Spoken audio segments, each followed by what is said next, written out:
ভাই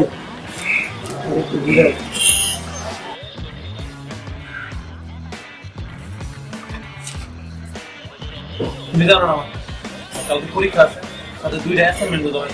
কি পরিমাণ ব্যস্ত আমি, সেই সকাল থেকে পড়তেছি। তোমার কি মনে হয় আমি তোমার এই আজাইরে পড়া বুঝাবো? তোমার থেকে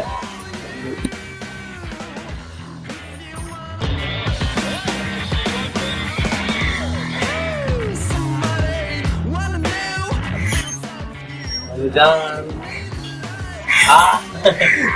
সব কোথায় গেছে, আমি এখনই আসতেছি।